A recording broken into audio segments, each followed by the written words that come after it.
right, well, thank you everyone for joining us today for another Tableau webinar. I'm really excited about this one, between the fact that Tableau just launched a couple of products yesterday.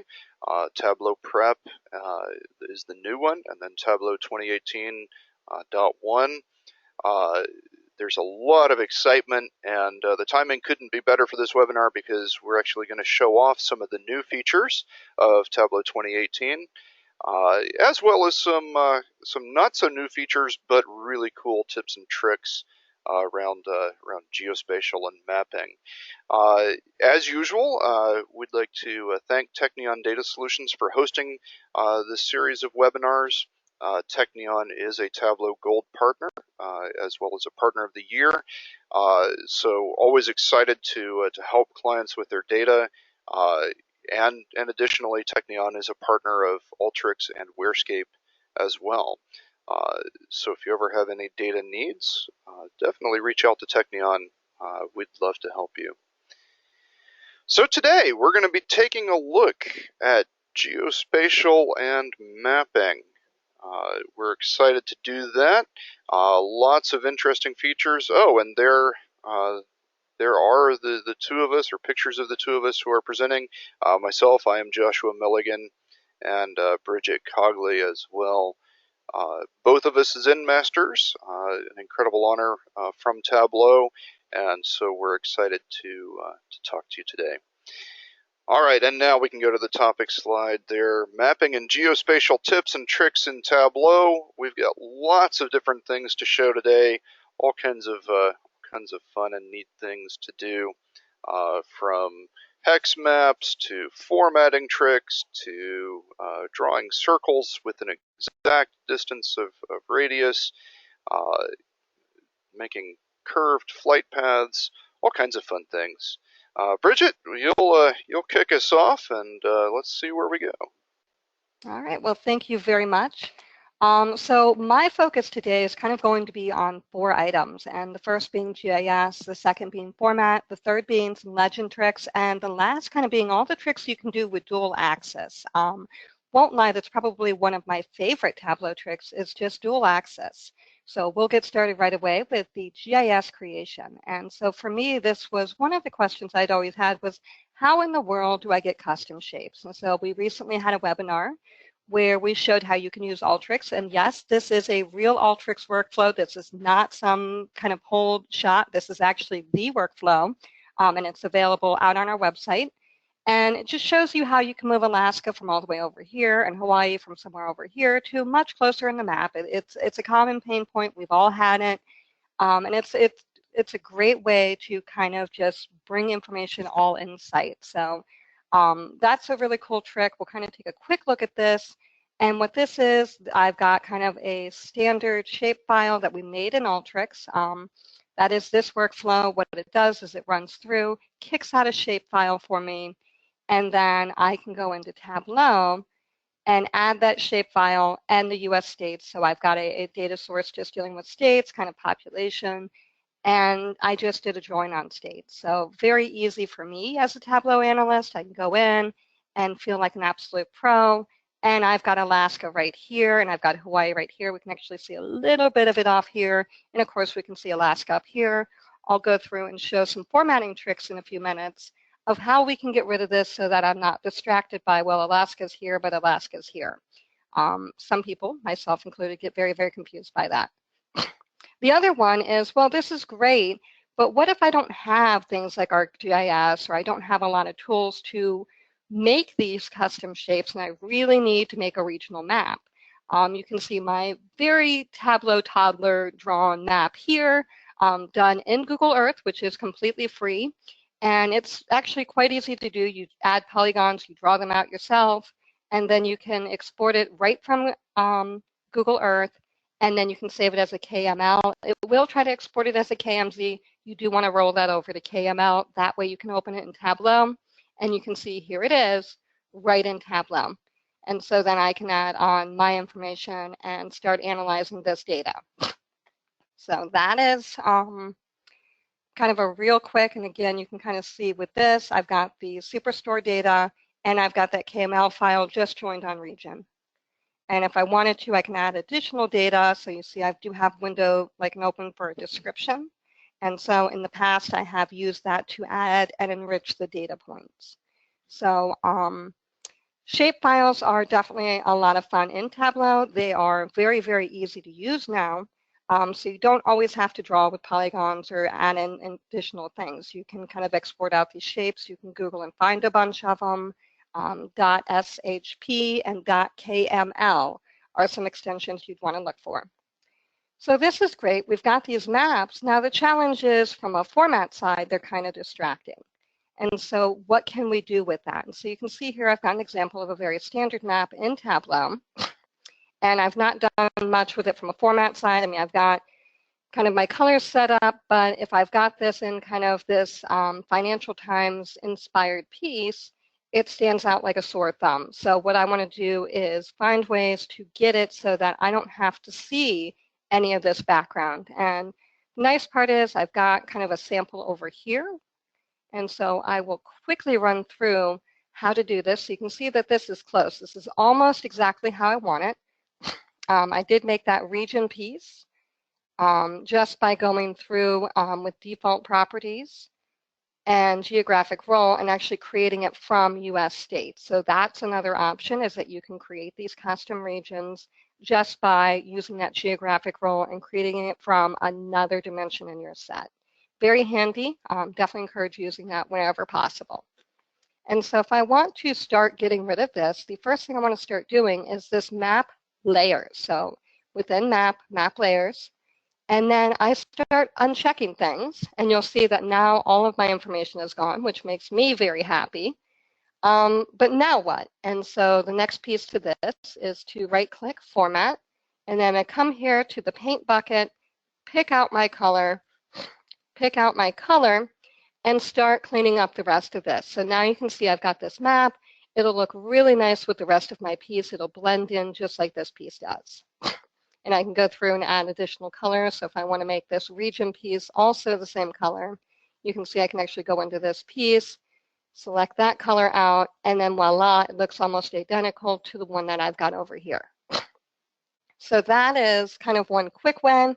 You'll also notice that I've got dual access enabled, so that way I've got kind of the region piece. And then in the second for the dots, I've got kind of state broken down by the measure.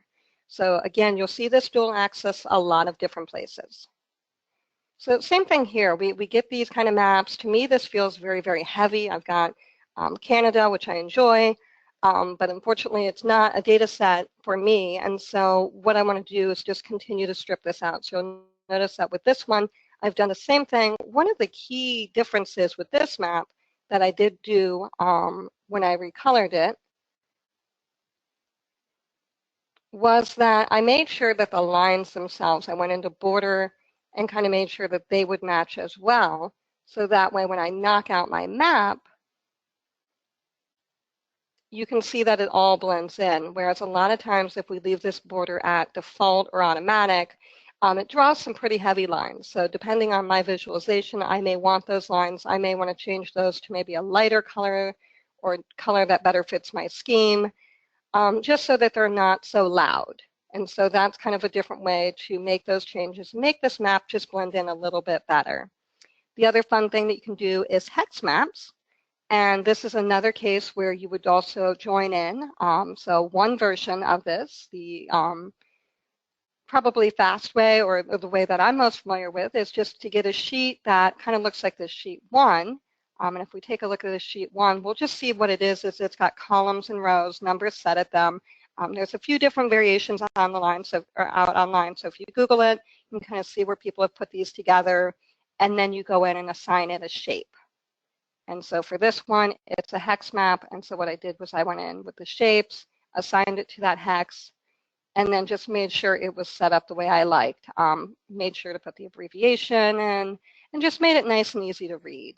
So these are kind of fast changes that you can do just to keep them kind of minimal and fit in nicely with the color schemes that you're using.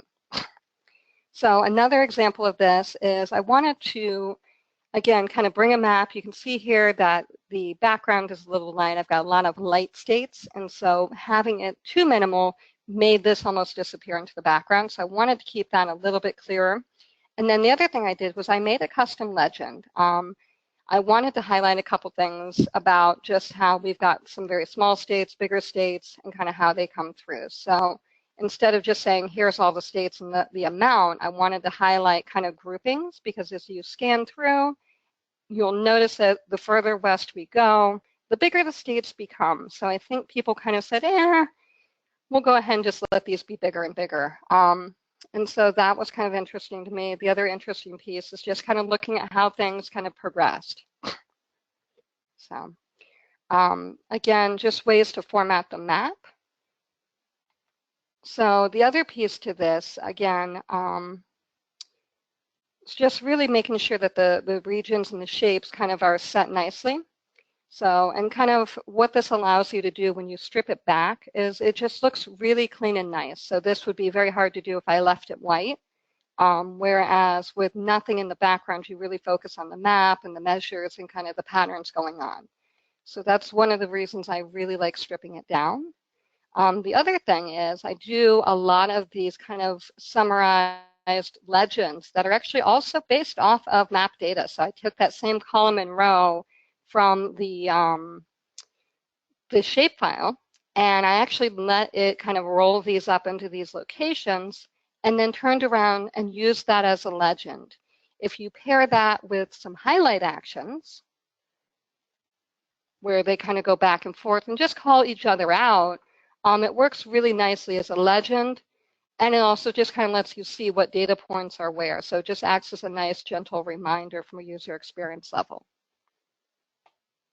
So then the final piece to this is, okay, well, we've got these maps, but I'd like to start dual encoding the values. So we've got the regions, so we've got that coded by color. I want to be able to call that out, but I also want to be able to quantify by those regions. And so kind of the simple way to do that, you see I've got two dual access maps. I've got one where it basically is just black, so kind of a 0 to 48% on black. And then the second is I've got the color, and I've got that applied at 44%. So that way the color shines through. If I take that out all the way, you can see the map. If I put it back at about 40 some odd percent, you can see those colors again. And then that way too, it also kind of creates these lines, reinforces those boundaries, and just acts as a gentle reminder of where these regions are. So that way you can kind of see the big states that pop out. Not always the best use case, because it's hard to make cross comparisons on color, especially when you get into things like yellow. It can be a little bit difficult to make those comparisons. So that is kind of something to keep in mind with these dual encoded maps. And then kicking off to Joshua, I'll kind of just show this and briefly mention it, but I will let Joshua do a deeper dive into this, is one of the new features from Tableau where you can take your kind of lat long data where you've got something hard fixed, so maybe it's addresses or things like that. So I've got these addresses hard coded, and I want to make sure they're in the right spot in relation to these roads, whereas I've got zip code data, and I just want to kind of keep track of that. And so what Tableau now allows you to do is kind of put that in the envelope of that lat long generated. So you put it in here, not up here. If you put it up here, you're going to spend a few minutes struggling and trying to figure out why you don't have a map. So if you ask me, it's kind of, this acts like a little envelope, and you stick it down here. And I'll let Joshua go into a deeper dive with that. Joshua? All right, thanks, Bridget. Yeah, I'll definitely show how that's done, and we'll take a look at a few other things as well. All right, so I've got a blank canvas here in Tableau, and multiple data sets to look at, and lots of things to think about. So Bridget brought up the idea of hex maps, and I really like hex maps because if you're looking at data, especially if you're looking at it by state, maybe, and here I'm going to look at profit by state. We've got the Alaska effect, because Alaska, especially on this projection, is so much larger than everything else. And then Hawaii kind of pulls the map this way as well. So all of a sudden it becomes hard to really compare things. Texas stands out here, but between California and New York, which one has more profit? Maybe a little hard to tell. And especially these smaller states, Massachusetts actually has more sales than California, but you might not notice that because it's so small. Rhode Island gets lost. DC definitely is almost impossible to find. So you could do something like move Alaska and Hawaii, which was an incredible thought to do that, and that works really well. It still doesn't quite solve the problem of some of these smaller states getting lost, so that's where a hex map can work really well. So just like Bridget showed, I've got just a really simple uh, data set here with a state abbreviation and then some coordinates on where they're going to go. So it looks something like this. And if I just bring that out, so we say column and row, and then make sure that I've got state out there to kind of show everything. I'll need to turn it. And when I do that, now it's upside down, so I can edit this axis and reverse it. And we're getting closer. I'll change the shape. So you can create your own custom shapes. All of these are directories within your My Tableau folder. There's a My Tableau and then shapes. If you create directories in there, you can insert your own custom shapes. I've got a hexagon here that we'll use. Then I've got to adjust the size a little bit, and this can be a little bit tricky then to kind of figure out. But once I've kind of got it where I like it, it should work pretty well. I might take that abbreviation and put it in the label and center it up nicely within the shape. We'll allow it to overlap just in case Tableau decides it doesn't want to. And then in this case, I'm going to blend these data sources. So Bridget showed them joined using a cross-database join. That's definitely an option. Here, I'm going to come in here. It's going to blend on state, and I'll bring profit over to color. So this then becomes a nice way with a little bit of cleanup on formatting, get rid of grid lines and zero lines and not show those axes anymore that don't mean anything. So now I've got something that works really well. I can compare pretty easily among states because the size is uniform. The location isn't exact, but it's not distorting the map any, and it works really nicely until I go to put it on a dashboard. And when I put it on a dashboard, I realize that my nicely sized map doesn't quite work. So now it's going to be a matter of going back and forth and adjusting the size a little bit, going to the dashboard. Eventually, I could get it to look really nice and put it where I want it. It might not actually be too bad to do that.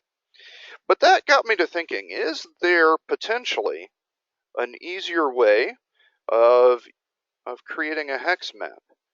And I realized that one of the challenges here is that we're using shape with size.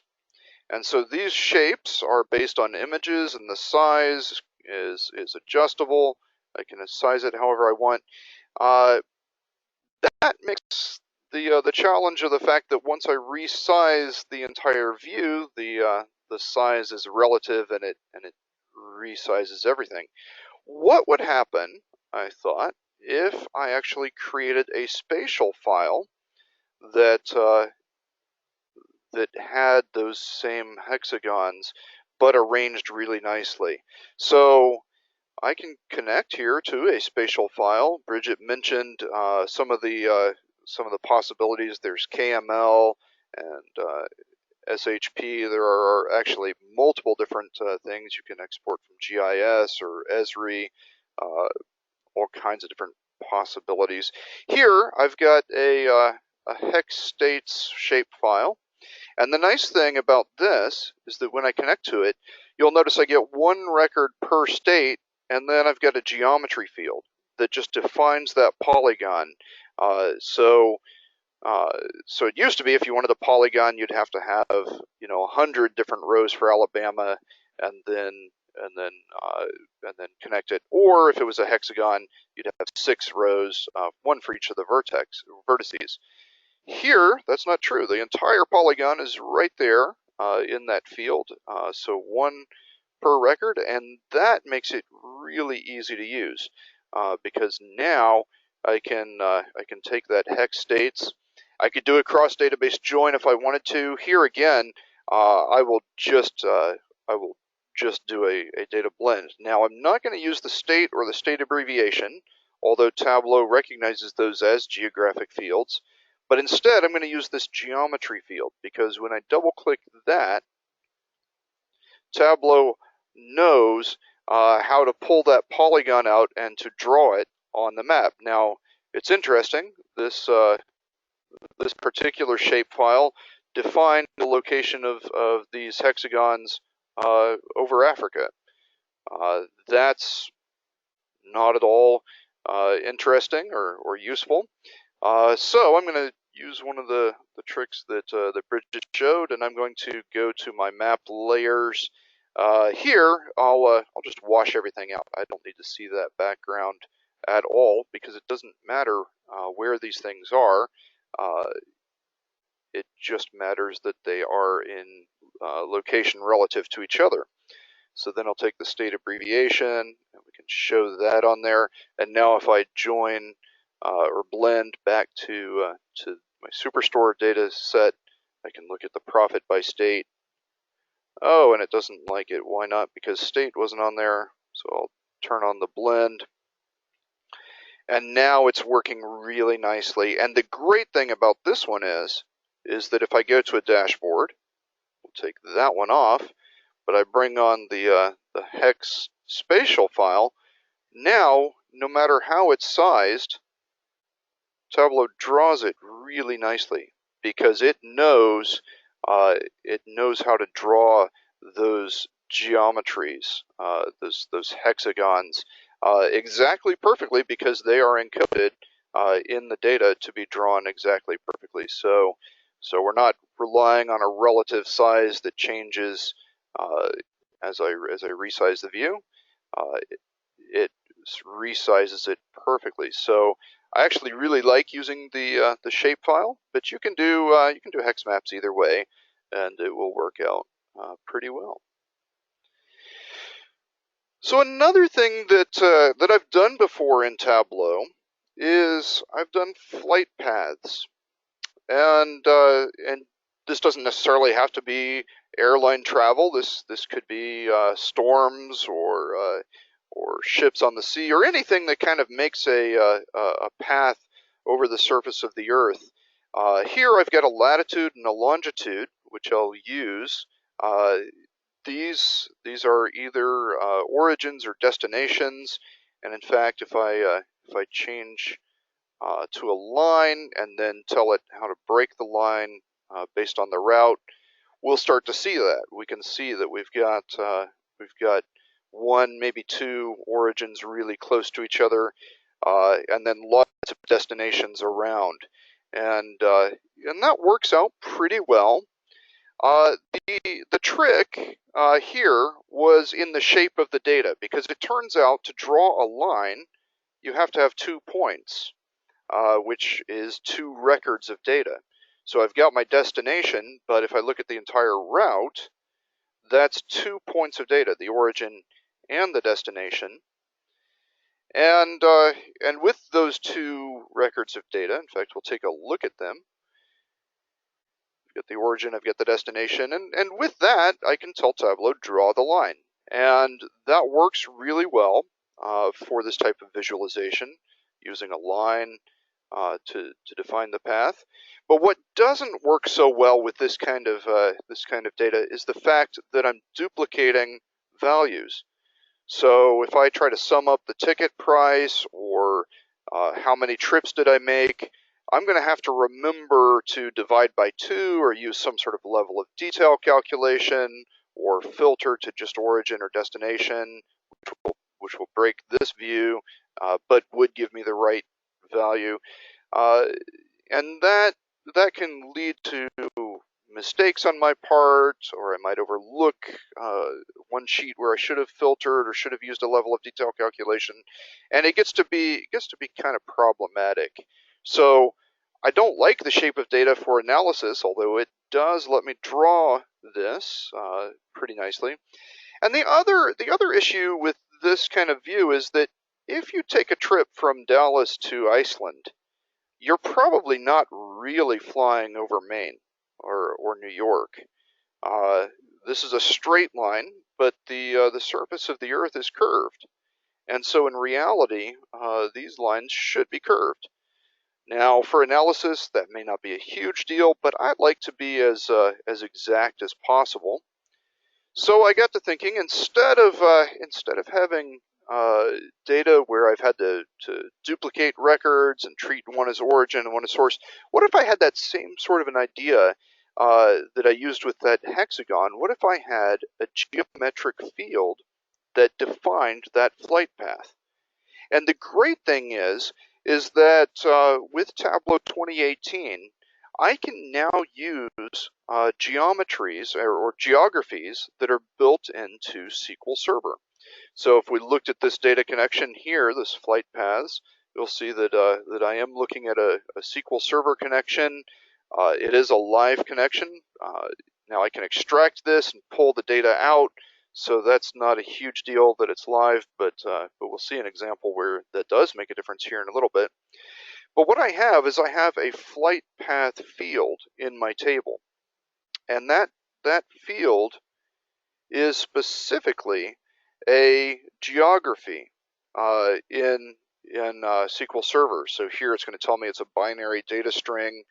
If I pull up SQL Server and we take a look, what we'll see is that within that table, so there's my flights table, the flight path is actually a geography field. So SQL Server supports geographies, and that geography field is actually a nice curved line.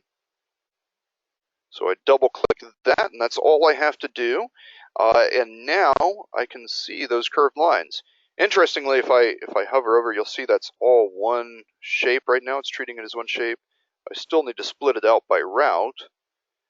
But the nice thing is now, each one of these is a single record of data that defines a curve. Now there might be multiple flights, but each flight is only a single record that has the source and the origin and destination in the single record, and the entire path kept in that record. So if I look at the data here, I just have one record. So if I try to sum up the ticket price, I'm fine. If I try to look at how many flights I took, I'm fine. If I try to do anything else with the data, it works just like I'd expected. I don't have to think through all kinds of issues with level of detail calculations or filtering. It just works, and that is wonderful. So I love that, and then I might even do all kinds of other things.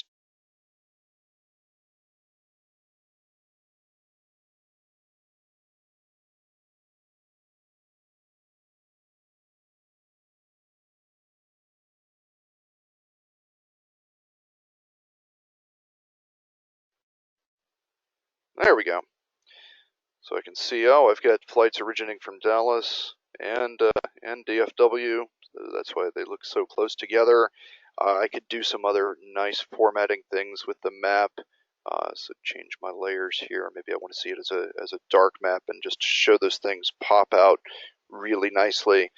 And these shapes, these geometries, they are you can do everything that you might want to with them. So you could do things like adjust the size. So if I take ticket price and place that on size, we'll select average ticket price. Now I can see which routes maybe cost more on average than others. But it's really nice because that entire path is contained within a single record. And so that's really great. I will eventually have a blog post where I show how you could even calculate paths like this. I used a great circles method because all I originally had was the latitude and longitude of the origin and the destination. So take a look at vispainter.com and then come back because I will show how I generated those paths as well. And in fact, we'll take a look at something here where I do pull up a little bit of SQL Server to show how that works. And we'll do that within the context of stores and customers. So here I've got a data set that has latitude and longitude for various stores. So we're looking here in Texas, and if I take a look, if I break that up by ID, you can see I've got individual locations. All of this is actually in Austin, and we might make that a little bit more apparent by adding in some streets and highways, maybe some county borders, and we'll just add in a little bit more detail. I might even switch this to a normal map to highlight some of the ground features and water. Just because we're zoomed in close enough to a specific area, it's nice to have a little bit of context. And in this data set, I don't only have locations, but these locations are different types. And I have customers in blue, and I have stores in orange. So I have 2 stores and a bunch of customers who come to those stores. I might even do something like take the type and make it bigger, just so we can see it. And we might double click there to adjust the size. Let's make the size a little bit closer. That works pretty well. So I can see all the customers in the stores pretty well. So that's the data set itself.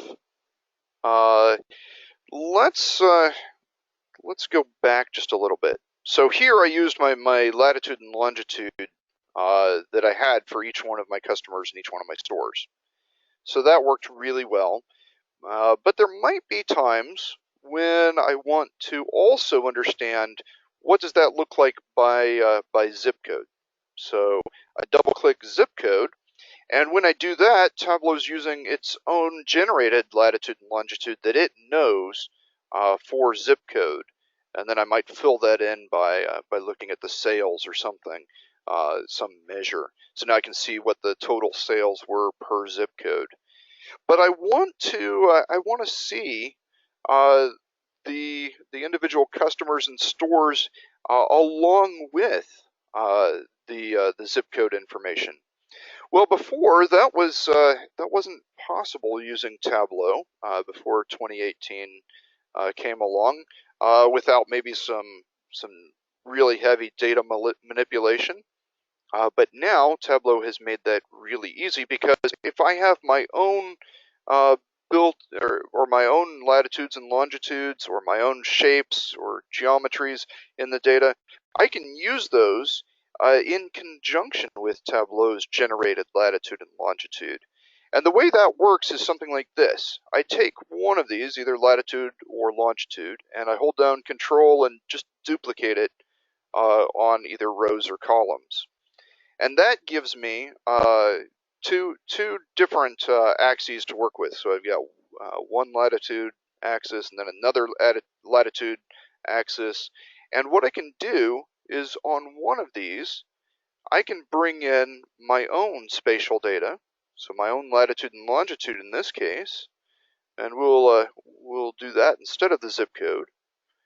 I'm also going to have to split that up by ID. But when I do that, you'll see I get a mark for every customer. I'll take sales off just so we can see it, and maybe even make it a circle. We'll size it a little bit smaller. and give it a nicer color. And maybe with a black border. And so now that I've got all of my customers and even some stores on there, now what I'm going to do is I'm going to bring these axes together with a dual axis. So right click one of those latitude fields, select dual axis, and now I've got my zip codes as well as each individual customer within that zip code. I can see exactly where they are, and then I can do some of the same things here. I could bring in type and highlight which ones are stores. We could do the same thing on the size, where we make the stores a little bit bigger. But now I've got ways to look at all kinds of geographic information together, both Tableau's built-in geographic information, the zip codes, as well as my own, the individual locations of stores and customers. And so that is really cool. But then looking at this, I start to think, well, I've got some questions around how close are some of my customers to my stores. I mean, are they a mile away? Are they 10 miles away? How can I know? And so I got to thinking, is there a way that I could show a radius around my stores? And the great thing is just like we did with the flight paths, the fact that I can now use geospatial data in SQL Server, that gives me an incredible way to do this. And so it takes a little bit of setup. First of all, I need something in SQL Server to build out a radius. Now I could do that in multiple different ways. We could write just a SQL statement and insert those values into the table. But I chose instead to write a function. And so it's actually a fairly simple function. It's called getCircle. And this is a function that I created in SQL Server. You pass it a latitude, a longitude, and a radius in meters, and I'll explain why in a little bit. But you pass in the radius, and it's going to return a geography object. So Tableau before couldn't understand geographies from SQL Server, but now with 2018 it can. And then I'm going to return a geography object, and here it is. I'm going to get it from text, and so it's going to be a point with the longitude, the latitude that I've passed in, and then I'm going to take that point and I'm going to buffer it out to a given radius. And the reason why it's meters is because there's this SRID, this spatial relation ID that you have to tell SQL Server what kind of spatial representation you're using.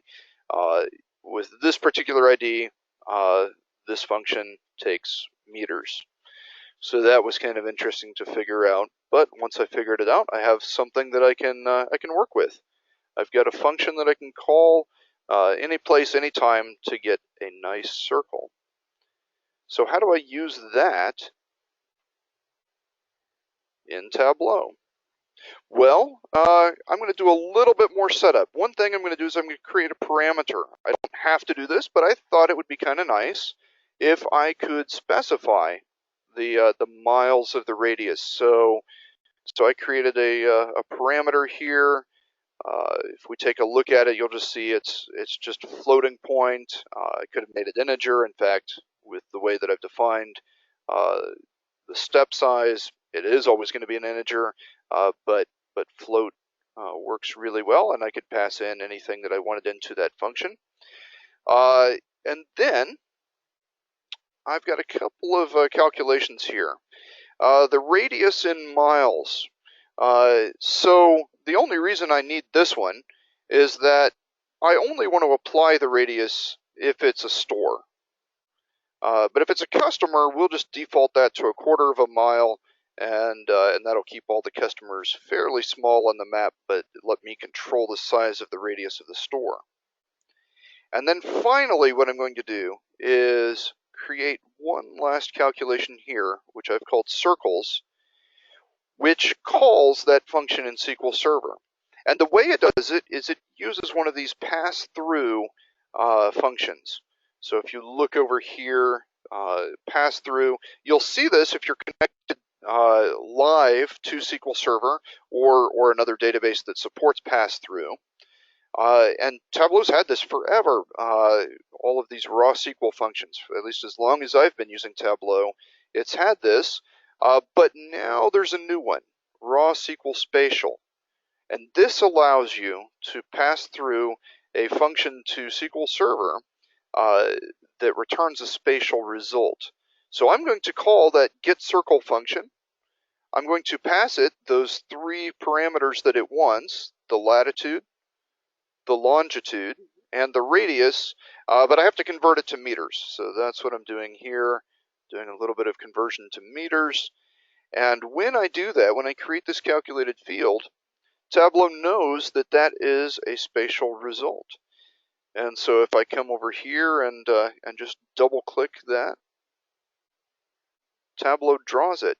And you can see that it is applying my size directly to those stores. So again, I might color code those, but notice the size here does nothing because I'm not controlling the size of a shape. I'm actually returning a spatial object from SQL Server that defines the shape and size. So I might take a look here at bringing in our streets and highways and looking at land features just so we can see that a little bit more nicely. But now notice as I change my parameter, Tableau is going back to SQL Server and getting a new spatial object each time I change this parameter. So I've got a really nice way of figuring out how far is a radius of 12 miles and how many customers fall in that overlap.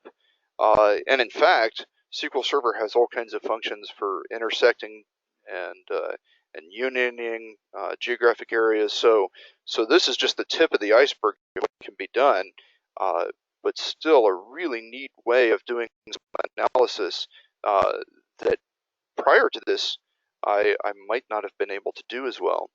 And then I might think, well, is that really 5 miles of a radius? Let's double check. So I come in here to my map options and I turn on the map scale, which shows me 5 miles here. And let's just hold down and drag one of those circles. And there it is, a radius of exactly 5 miles. And no matter how I zoom in or out of this map, I'm going to see that 5 mile radius, and it's really incredible because it's doing all of that based on that geometry field passed back from SQL Server, allowing me to do all kinds of things dynamically and do all kinds of analysis that before would have been really hard, would have required some significant data preparation up front. So all kinds of fun things that you can do. I plan on blogging about these things. In fact, I do have a blog post out on vispainter.com even now, showing how to draw these circles, and I'm excited to see what all of you come up with as well, because I feel like this has opened up a whole new world for geospatial analysis within Tableau. Lots of fun things that can be done. At this point, I'm going to open it up for questions. If you have any questions, there should be a panel.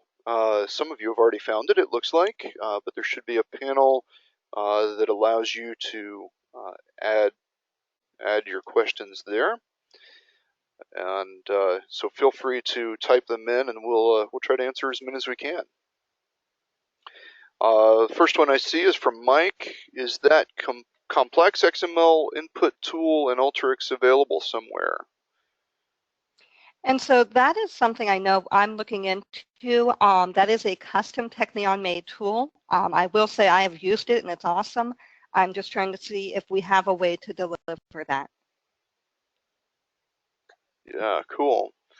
All right, and the shapefile available for download. So yes, we've shown several different shapefiles. The hex map is there. If you look at the answer that Bridget supplied, there is a link that would allow you to download that. So yes, Tableau 2018, is that the same as Tableau 10.5? No, so Tableau has switched their naming convention. So instead of Tableau 11, they are now calling it Tableau 2018.1, which is out as of yesterday, and then .2 will be out probably in the second quarter, .3, and so on. So however many releases they have this year, it will be 2018 something. Can your workbook be available after the webinar? So I plan on blogging, Bridget. I'm sure you do as well. I do, and I've already put my workbook out on Tableau Public, so I've got that up and available, so you are welcome to pull my version down at any time. Perfect, yeah, and I likewise will have things out there. I do actually have the circles on my blog, although in that case it's a little bit simulated. So I pulled an extract from SQL Server, but I had to extract each individual circle as a separate field. So 1 mile, 2 mile, 3 mile, so on. So it's a little bit simulated there, but it does show how you can work with the data either in a live fashion or if you need to take it offline as an extract. There are definitely possibilities there. You can extract this data, and I could take these flight paths, which I've pulled out the curve for each flight path, and now I've got an extract that I could do a cross-database join to any other data source and show flight paths. Even though the specific geospatial support is for SQL Server, I'm not limited to keeping it there. All right, so which version of SQL Server do you need? So I believe Geospatial was introduced by Microsoft in SQL Server 2017. I could be off on that, but that's my best recollection. Beth says whenever she tries to map locations outside the U.S., she ends up with a lot of nulls. Any tricks to avoid having to spend half a day looking up latitude and longitude in Google Maps? Yeah, so that's definitely something that can happen, especially I have that issue if I'm trying to use state as well as country, and then maybe plot cities, because different countries have different ways of treating states. So it can be challenging to blend those. I would But it also sounds like say, too, any abbreviations of states can be very confusing. So I know in the past when I've dealt with kind of abbreviations, that can also make things kind of difficult. I do know Tableau, every version will enrich their mapping. So one thing to do is just kind of play with what data you have and then make sure everything's spelled out. Yeah, definitely.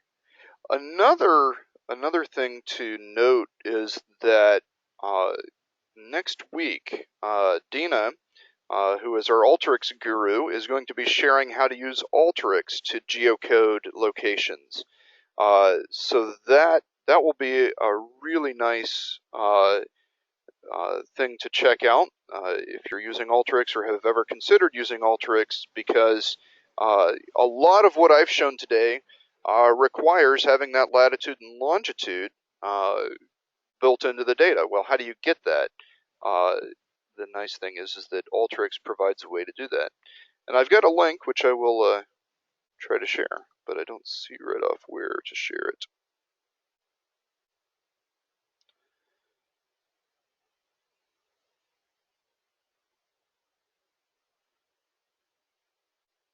Oh, here we go. We'll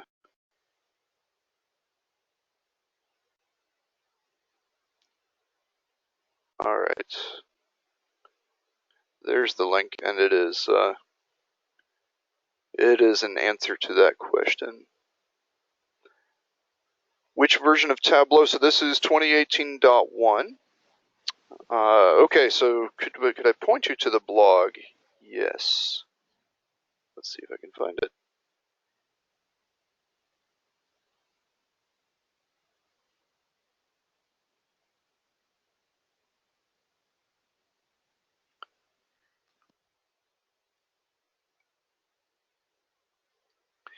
While I'm looking for that and pulling that up, actually here it is.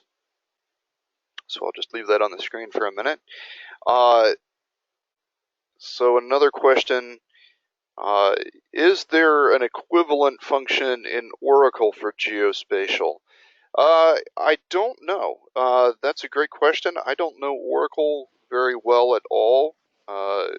Jim is the guy at Technion who could tell you all about Oracle, so I may ask him. I also don't know right off. I don't believe that Tableau yet supports any geospatial from Oracle. I think it is SQL Server specific. I mean, obviously, if you have a shape file or something like that, then Tableau supports it. But in terms of databases, I think SQL Server is the first and only so far. Bridget, do you know any different than that? I don't know any different, no. All right. Well, I'll definitely talk to Jim about Oracle and see what geospatial functions are available there.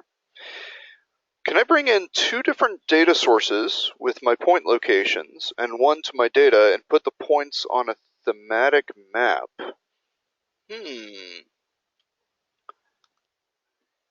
I think the answer is yes, but I may not be understanding the question entirely. So there should not be any problem with blending data to bring together uh, geospatial data at all.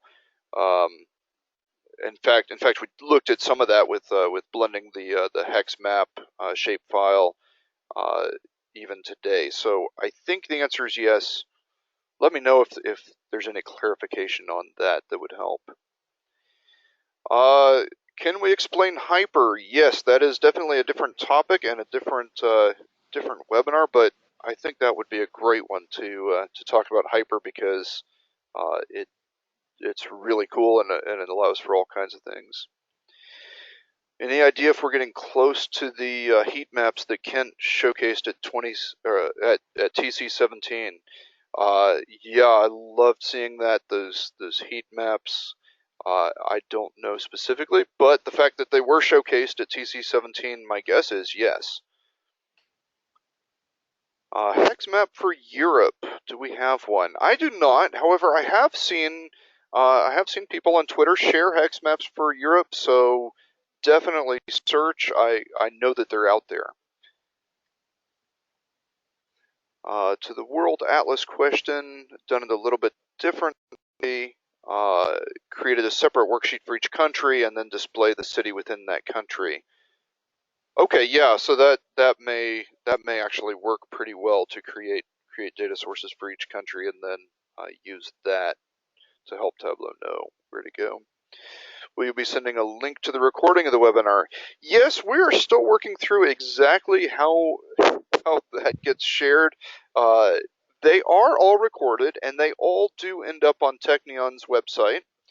However, I know that sometimes the communication of that has not always gone quite as smoothly as we had hoped.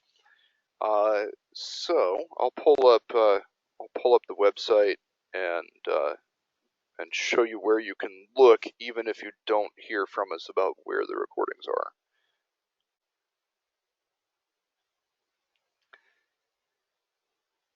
Share the blog link and name again. So Bridget, you can share yours. Mine's up on the screen. Okay, I'll go ahead and put mine in the chat as well. But it is tableaufit.com, and maybe if you want to pull up a separate browser with that, that would work too. Oh, yeah.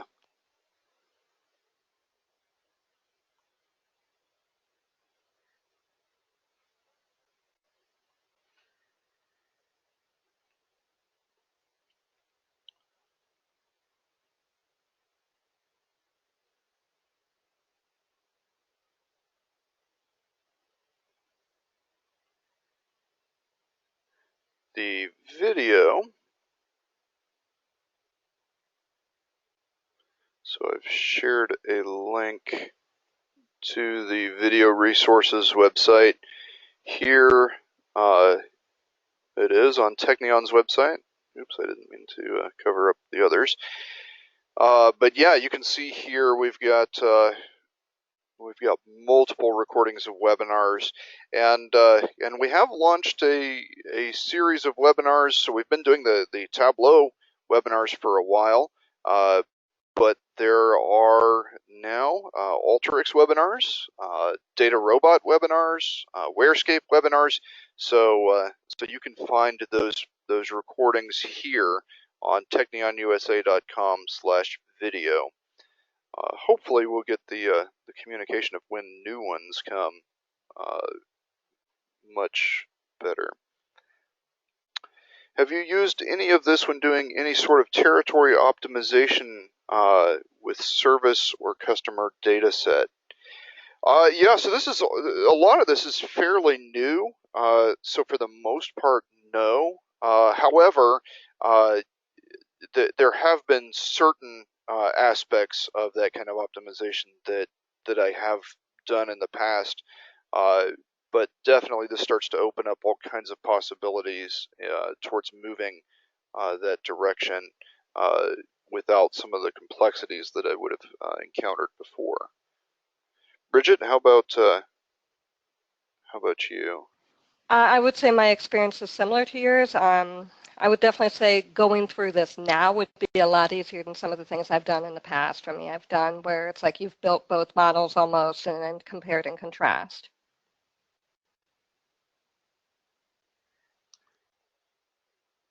Yeah. Okay, and then the last question I see is a question about Tableau prep. Is there a link for that? Yes. There is. I think the best way for now is probably just Google Tableau prep. But it looks like if this is what you're looking for, Tableau has it on their website with a try it for free button. Really cool. In fact, I believe next month, Bridget, correct me if I'm wrong, but next month our webinar will be covering Tableau prep. I believe so, yeah. We've got an initial view of one of the betas out now, so if you want to kind of quickly get started, we do have kind of a legacy version, but they've definitely added a lot more new features, and it's definitely far more robust. Yeah, so Tableau prep was released yesterday into production. Formerly called Maestro, which I liked that name a lot, but Tableau prep has Tableau in it, so you can't go wrong that way either. And a really cool tool. I've worked with the alpha and the beta versions, so I'm excited now that it's out in production that I can actually start to use it to solve real world problems. Very incredible. We'll have a webinar covering it in depth next month, so definitely stay tuned for that. And with that, I think we'll close out this webinar. Thank you so much, everyone, for attending, and it's always a pleasure to interact with you and to share what we're learning and excited about. So thank you so much for attending. Always let us know if there's ways that we can serve you even better. We'd love to know. Thanks a lot, and we'll talk to you next time. All right, thank you.